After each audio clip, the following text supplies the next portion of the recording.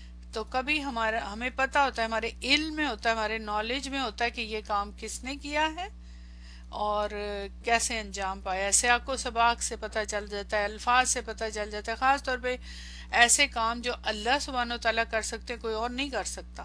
انسانوں میں، مخلوق میں ہے ہی نہیں ان کی طاقت، تو پھر ہمیں پتہ ہوتا ہے کہ اللہ تعالیٰ نے کیا یہ کام، ان کا ذکر نہیں آتا. اب یہ کیوں نہیں اس کا ذکر کیا جاتا فاعل کا؟ اس کی بلاغت کے اعتبار سے وجوہات ہیں، اور وہ بہت ڈیفرنٹ وجوہات ہیں، ایک نہیں ہے. تو انشاءاللہ پہلے میں آج اس کو آپ کو تھوڑا کرا دیتی ہوں، اور خاص طور پہ اس آیت کے سینیریو میں، پھر نیکسٹ کلمات پہ چلیں گے. تو یہاں دیکھیں یہ آپ کے فعل مجہول کے نوٹس ہیں. اس میں سب سے پہلی چیز کلما القی فیہا فوجن، جب بھی ڈالا جائے گا اس میں کوئی گروہ. اب یہاں کام کیا ہے؟ تھرو کرنے کا، ڈالنے کا، کہ جب بھی اس میں کوئی گروہ ڈالا جائے گا تو کون ڈالے گا؟ کوئی، یہ کام ہے نا، کس میں ڈالا جائے گا؟ جہنم میں. کوئی ایک گروہ ڈالا جائے گا، کوئی ایک فوج ڈالی جائے گی، تو وہ کون ڈالے گا؟ اس کا ذکر نہیں ہے، فاعل موجود نہیں ہے، کام ہوگا لیکن کام کرنے والے کا. تو یہاں یہ فعل مجہول استعمال ہو رہا ہے، اور فعل مجہول جب ہم کہتے ہیں جھول سے ہے، کہ یعنی اس کے اندر کیا جھول ہے؟ کہ اس کا فاعل حذف کر دیا گیا، ہمیں کلیئر نہیں ہے کہ اس کا فاعل کیا ہے. تو وہ ہے، موجود ہے، لیکن اس کو پرپسلی حذف کیا گیا.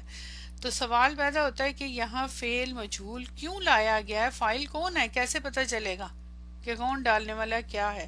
تو سیاق سے واضح ہے آیات کے آگے پیچھے کہ وہ فرشتے ہیں، ملائکہ عذاب ہیں، کیونکہ ظاہر عذاب کے ملائکہ ہی ہوں گے نا جو جہنم میں ڈالیں گے.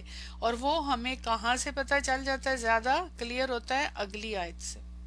اب یہاں پہ نا اگر قرآن چاہتا تو ذکر کر سکتا تھا فعل کے ساتھ فاعل کا، اور وہ ہمیں انڈرسٹوڈ ہے کیونکہ اگلے جملے سے ہی پتہ چلتا ہے. جب گفتگو ہوتی ہے کس کی؟ فرشتوں کی، ان کے ساتھ. اور وہ کون سے فرشتے ہیں؟ عذاب کے فرشتے ہیں. تو یہاں پہ آ سکتا تھا کلما